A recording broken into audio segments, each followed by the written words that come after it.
Hey you guys, my name is Danielle. They call me Danny Banny. um, this is my first YouTube video, and it took a lot of courage to get on here. I watch YouTube myself, and I don't fit in many categories. I'm not too funny. Some people think I'm funny, but I'm not too funny to me. But I'm not comedy. I'm definitely not beauty. It took a lot of work to do this. It was very hard. And I'm not, hair. I struggle with that too. But one thing I do got a passion for is my newfound life. And it is ongoing. This message is not going to be a one hitter. This is going to be a continuous thing. This video is probably going to be longer than even I know if YouTube videos can go that long. But if it is, then stay tuned. I believe that testimony is a huge factor that benefits all of us. And where do you hear testimonies? You see most magical testimonies in church. Or you might hear about the man on the corner, that looks like he's half insane, that's sharing a message that he got magically from the Lord. I think most of us have testimonies. Everybody go through trials and things in their life that brings them closer to where they need to be. Closer to happiness, closer to joy. Share that. On social media, what do we see? We see only the beautiful things. We see the vacations. We see the nice house. But what got you there? You know what I mean? In that nice house, do you always feel good? No, I bet you don't. So let's go ahead and fellowship. I don't have many friends. A lot of people don't have real friends. Most of the people are always going to disappoint us at one point in time, but God. So I'm making this video, because for some reason God told me to do it, and I'm going to take a chance on that.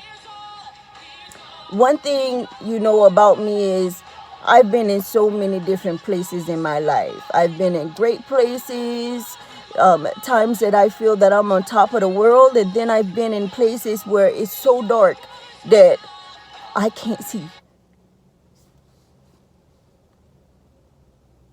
Okay, that's my video, Yeah, my music on. Anyway, those places are so dark where I'm scared. I don't see any light. There's no one around me that can shed light. And finally, I started to look above. But it took a long time to get there. But I'm going to share one story, one testimony today. And it's been on my heart heavily. And I believe, there you go. Now I want to come back on. Anyway, but it's one factor in my life that now it's gone again. Oh well. But it's one thing in my life that really shed a lot of light on maybe my purpose. It was one day where I thought I was on top of the world. And in that same day, I fell. And my heart was in pieces. And this was a day, I'm going to cut it off. Yeah, I can't deal with music. But anyway, this day, I met this girl. Well, no, let me go back. Now, I've been in prostitution or escorting, for years, actually. And I didn't always start off that way. I didn't grow up that way. My family, most of them are successful, fairly successful. They have homes, a lot of them have educations, college degrees.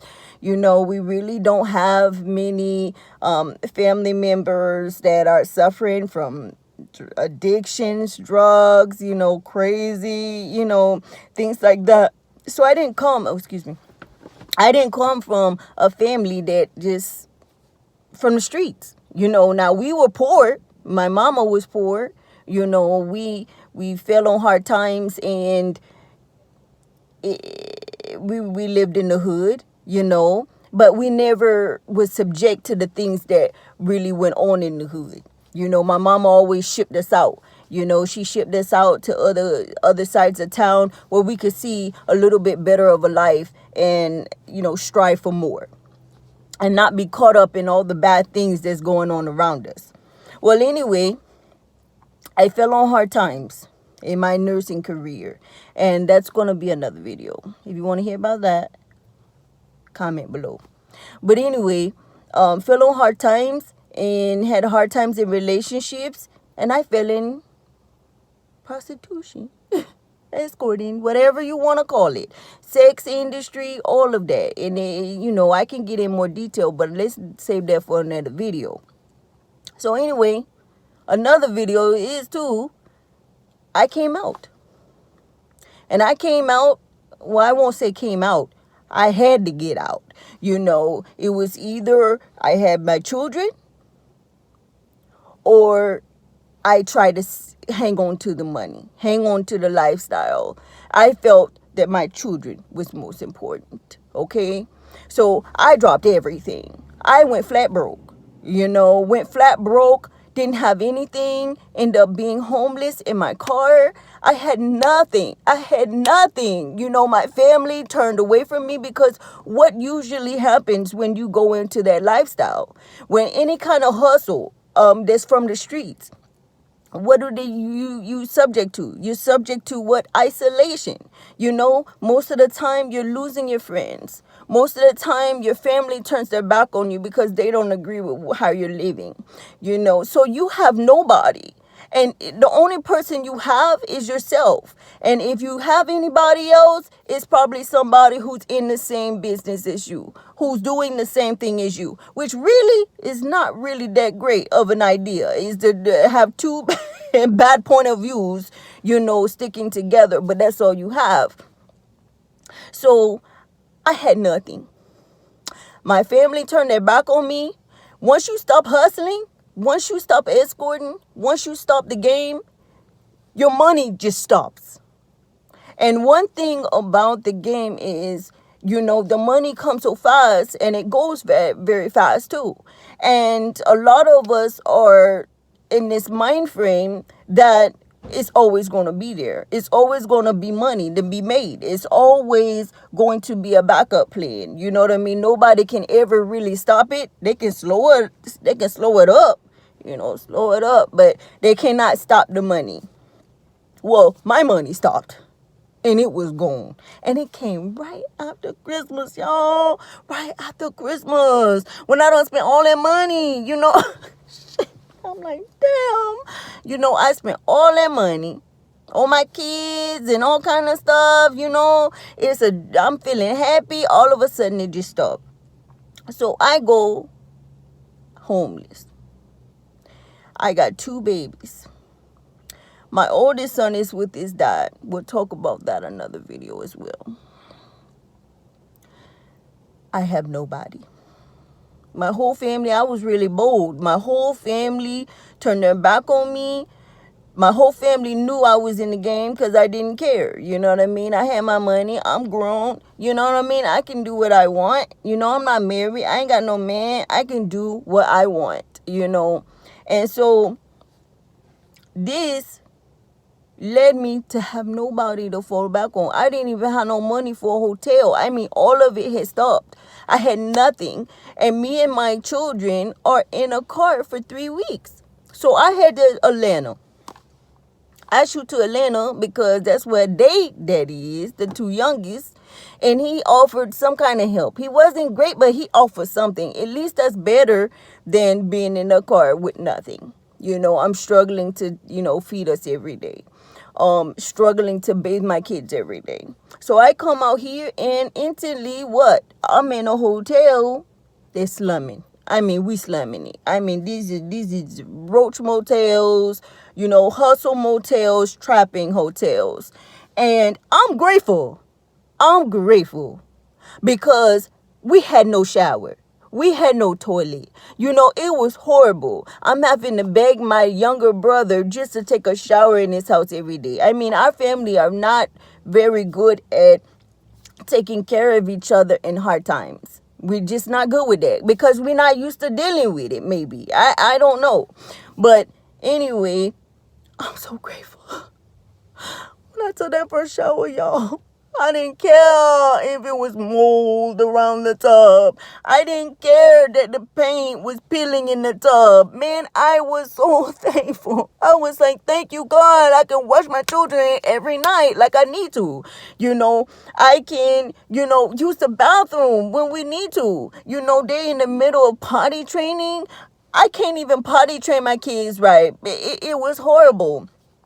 So I'm in this hotel, and I'm trying to get on the right track. I'm trying to get a job. I'm trying to focus on what's important, getting back on track. I used to be a nurse. I used to live decently. So why is it so difficult for me to kick back in the groove? I mean, it was a struggle.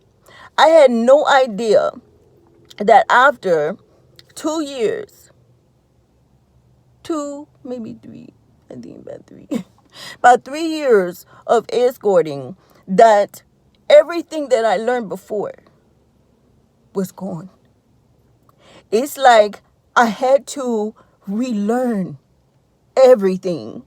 Now, I'm not no young girl, you know what I mean? I'm not no super young girl. I went into the game and I was already 28, 29. So I'm pushing 30, It felt like I was 18, just coming out of my mama's house. I'm scared to death. I'm scared. My anxiety is through the roof. I'm fearful. I'm paranoid. I don't even know where to begin. I don't even know where to begin. And I tell myself, I say, you can do this. You know what I mean? If hustling is one of the hardest things to do. If you can hustle, you can get your life back on track. But the mind, our hardest battle and the biggest enemy is your mind.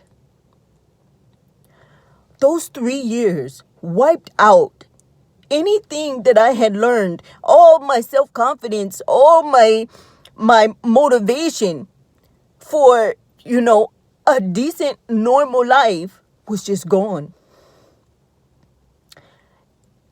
I had to learn to walk again. And I had nobody to help. I had these 2 little babies. I got these 2 little babies. At this time, I think they're around 3 and 4 years old. All they got, because their daddy, quickly paid. He paid 1 week, like $200 and something, 1 week of an extended hotel. And then that was it. He was out. He didn't want the responsibility. He told me, I worked too hard to be broke. And I'm thinking, are you serious? I took care of them and not asked you for anything. And all of a sudden, I'm telling you, we have been in a car for 3 to 4 weeks. You know how difficult it is to have your children looking like they have a home and they don't? I have to do their hair and make sure their face clean, make sure their clothes are neatly folded so they look like they're ironed. So when we go step out the car, nobody knows that we're homeless. And he tells me that he don't want to be broke.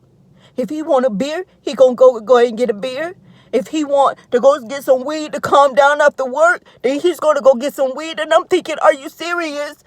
Is that what's important? So that's that. My nursing degree, after a couple of years of not renewing it, I'm in the lifestyle I thought I never would need it, is now unavailable. After being in a medical field, nursing, for as long as I have no other skills. I'm advertising my nursing skills. Nobody wants them for the little Burger King or McDonald's jobs. I'm so-called overqualified. They think that I'm going to be bored and I'm not going to stay. And I'm begging them for that job. I'm begging them from that job because I needed to pay our weekly hotel so I could survive. I'm telling them my license is gone. I don't have it. I need help. I'm going to work. I'm a good worker. And they won't even hire me. So now you're faced with very little options. You have no family to turn on. You have no good friends unless they're in that kind of lifestyle, which you don't want to be around anymore because you're trying to get on the right track. Then you're bombarded with all of these things that you're not used to anymore, mentally, physically, and spiritually. You're not used to, doing simple things like filling out applications. As a nurse, I used to fill out books. I used to be able to do anything, so much skill. And all of a sudden, I'm having a panic attack filling out a Burger King application. A panic attack. What kind of mess is that? That's how I know that something had to be over me. There's forces that has to be greater than us. And we have to rely on him. And you know how I'm talking about. We got to rely on him to point us in the right direction, to help us, because we don't have anything on our own. So I'm praying. And I'm sorry, I'm wiping my face with this tissue. Wiping my face with this rag because I'm running low on tissue. And my kids need tissue when they get in the house. So, I'm faced with the fact that my kids finally have a bed to sleep in. I don't care if the bed has been worn down from drug dealers and whores that have been in the room and who knows at the Roach Motel. But guess what? They got a bed. They got shelter. They got somewhere to run around. And they got somewhere to go to the bathroom when they need to go potty. So I said, God, I gotta keep it and I can't lose it. So I turned to God and started praying. And something just told me one night, make a sign. Make a sign. And I made a sign. And I told myself, I'm not gonna lie. You hear about these people so-called panhandling. That's what it's called. I from the hood we call it begging, and they call it panhandling. And I heard about these people, and they think they're scams and all of that, and I said, I'm not gonna lie. I have nothing to lie for. I really do need help, I have nothing to fall back on. And I made a sign and I put, please bless me and kids. And it was so difficult. After being a nurse, going to college, making all kind of money, coming from a family that I wouldn't say, we don't understand struggle, but we've never came that low. Not to my knowledge. But I was desperate. I said, I cannot. I'm their mother. I don't care about the emotional trauma or the mental trauma or spiritual trauma that I had from my mistake of escorting, going into that sex trade. I have to make it for them. I can't let them be in the car again. No, they were so happy when they walked into the room, the filthiest room, and they were so happy because it was their room. So,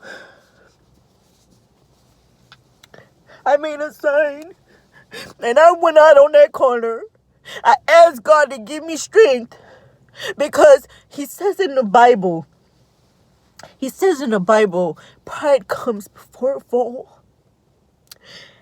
And I'm a pretty smart girl. I like to believe. So I said, well, if God usually works through people, it's rare that He comes in front of you and holds out His hand, or brings you some food to your door. No, usually He works through us. We are supposed to be His vessels. We're supposed to be His vessels. So I said, if He's going to send me an angel, I have to be out there so the world can see me. If I'm never out there, if no one knows I need help, if I'm just staying in this room on my feet, or on my knees begging, how is my angel gonna find me? So I went out there and I got on that corner and people just stared at me and I couldn't look at them. I couldn't look at them. I was so hurt. I was in so much pain. But I kept thinking to myself, God has to be real. I have to make it. It's no other option. I have to make it for my babies. And if God tells me to make a sign, where would that come from? It has to be Him. Then I'm going to do it.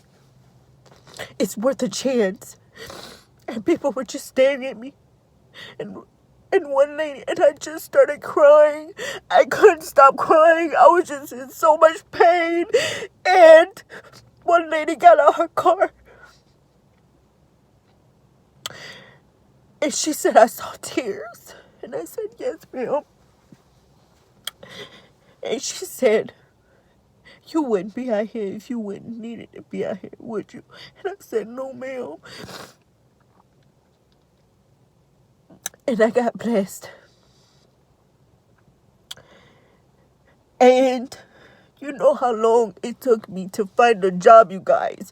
I mean, I would find one job and then lose it because I don't have either childcare for that night. They want me to work, or I can't work the weekends because the daycare's not open. I mean, it's been one thing after another. I mean, it's been a really hard fight. And I said, gosh, it's nothing out there. It's nothing out there to help people transition, especially older. Like, if you're not scooped up by the police in a sex ring rescue and, they put you in this home for, a victim or anything like that, or if you're not, underage, because they have the children of the night or something like that. If you're not underage or, below a certain number of years, they won't help you. It's nothing out there. It's nothing out there but a shelter. What does a shelter do? It's very few shelters that offer many resources to those specific people. Sex industry hurts you more than just spiritually, but it hurts you mentally, and even physically, I noticed even when I stopped, physically, my body was reacting to not just drugs. Oh no, it was reacting to not being, not being active. And I didn't understand what was going on, Mentally, I didn't even want to have sex. Mentally, I didn't want to have sex. I had really very little interest in sex over the years. It had to be something very special in that person that even made me want to do it. But physically, my body was like it was going to withdraw. And how can I express this to the person at the shelter? Most of the time, they're uncomfortable themselves with the subject. How can we talk about this? How can I express that my body is having a hard time not having sex and feel comfortable, or them feel comfortable? How can I tell them that mentally I'm scared and I'm fearful to go into certain rooms with certain people? How can I tell them that my anxiety is through the roof, so it's hard for me to stay seated when it's communion time? How can I tell them this? They're looking at me confused. It's no one but us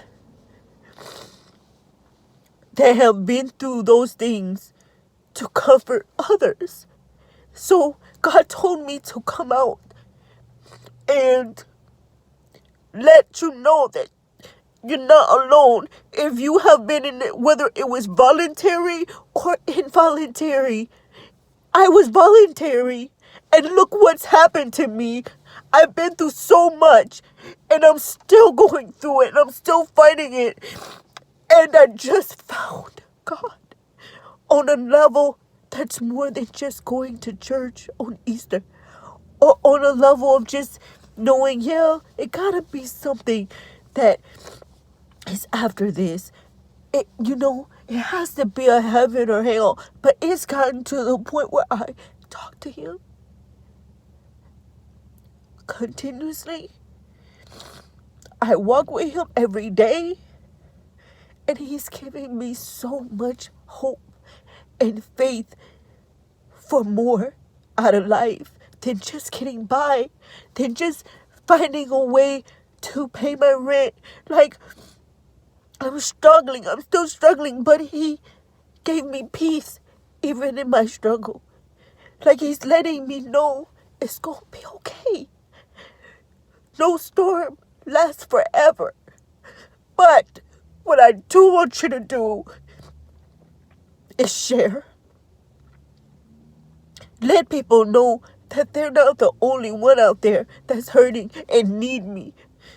Let people know that, people can fall even from high places and go to very dark places and still find me. I read a book one time, and when I was in jail, like for a couple days, because I was driving with no insurance. I mean, y'all, if you're in Georgia, don't drive on them roads. Don't drive in Georgia at all if you're not right. If you're not right, don't get on that road, because they gonna get you and they gonna tear you up. Because I got tore up and I was like, what is this, And I told the cop, I said, dang, I ain't had no money. It was either I pay for my hotel or I pay for my insurance. And I'm trying to go, take my kids to go get something to eat real quick, and we gonna come back to the room. It's not like I'm just cruising, and just jamming, No, I'm trying to survive, until I can get it. And I went to jail.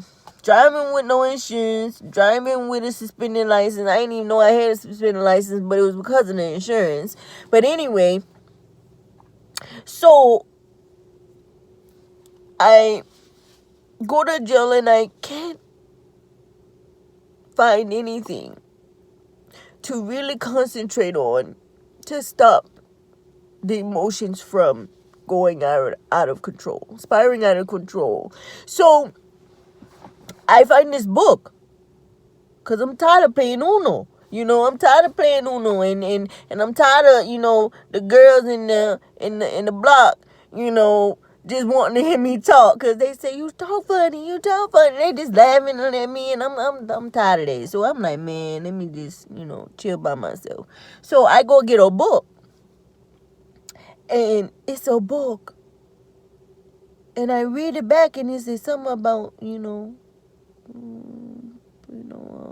what it is, prostitution, and how she was young, and all of that. So I'm like, dang, this kind of like me, So I pick up the book, and it's wonderful. It's wonderful, and I forgot the name of it. I'm gonna post it below, and I couldn't put it down. This book was about how a victim came out through someone else, but it was God he was sent to get her out, and she got out, and it was God because it was her time, but it was her destiny when she got out to help other ones in her situation. She set up this house, and it was this home that not only just rescue, but it was like a safe house for sex industry or sex victims to come to, and they learn skills, and they find things to help them, even emotional, and all of that. They help them for when they're transitioning back into the real world. And I just thought this was wonderful. Why is it not things like this? And she didn't say that it was for certain age limits and stuff like it need to be for everybody. It's sex victims that's young, it's sex victims that's old, it's old people that used to be trapping. I mean, I used to do the BP, and BP, it was all women on there still making money, so it should not be an age range for trauma. It's trauma nonetheless. So I said, oh my God, maybe I could do something like that. Maybe God has more for me than just getting on here, telling my story, getting me out, but maybe I could help get other people out too. Joel Osteen told me in one message to dream big. Dream big. Dream bigger than, oh God, let me pay my rent on Saturday. Because I do need to pay my rent on Saturday. And I don't know how I'm going to do it. But God got me peace. He going to find a way. He's going to send me something to do, a message. Or he's going to send someone. He's going to work a miracle for that Saturday payment. So he told me, don't worry about that. Do what's in your heart. Fulfill your purpose. I have a strong passion for helping people not be like me, that is out here trying to get their life back on track, and nobody's there to support them and let them know that it's somebody out here that's just like you. And if I can do it, you can do it. Or if we ain't got there yet, let's struggle through this together. We can make it together. It's nobody out there like that. But I have a dream to start something that can help. That can help people transition. Because sex industry is huge. It's huge. And in so many different areas, from webcams to strippers still selling pussy in the club. And it's so many areas on the street. You got the street corner, then you got the internet, then you got a porn. You got so many different areas. But all of them have effects on you. All of them have effects on you. And you don't always see them in the beginning. I thought I would just had the best job in the world. I mean, you couldn't tell me that I wasn't killing it. It didn't hit me until I stopped that I had problems. that developed slowly but surely. I didn't see it until I totally got out. And so I'm asking you to help me. Please help me. Not only get myself and my children on a better road, but so I can get on that road to help others as well. Let's dream big. You know, let's dream big, bigger than me just getting out of the hotel finally. Let's dream bigger, you know. Let's dream about how we can use that. Use what we have, our blessings, to help the world. Because it's all over the world. Sex industry is not going anywhere. We can try to shut down BP. We can try to cut off, the pimps, from shipping these girls out. We can stop all of that. We can try. We can do a little bit here, a little bit there. Yes, but it's still going to show its ugly face. Sex industry, prostitution has been around since the beginning of time, and it's not going away. But what we can do is put resources out there to let them know, okay, if you're faced with this, you have an exit, and you got a good one. You're going to be all right. You don't have to be fearful of what's going to happen to you when you leave. I want to be that. That's one of my videos, one of my messages. And please like, subscribe. It's so much that I wanted to get into this one video, and look, I can't. Got all caught up, started crying, the pain is real, and I just wanted to bring that to the surface. A lot of people don't want to talk about the pain. They want to talk about the good that, they finally found. They're not talking about the pain. The pain is what God works through. The suffering is what we need to use to not only help ourselves, but help others as well. Fulfill your purpose. God has a purpose for us all. And I believe that me making this video, I'm one more step closer to my purpose. So, thank you. Like, subscribe, please share, and please, if you can, and it's only if you can, if God has touched you, to donate. Please donate. I have it in my bio, and you can find it. And even if it's $5, that'll be great. So thank you so much, and I'll see y'all probably tomorrow. I'm finna ship out these videos. I'm finna pop them out. Thank you. Bye.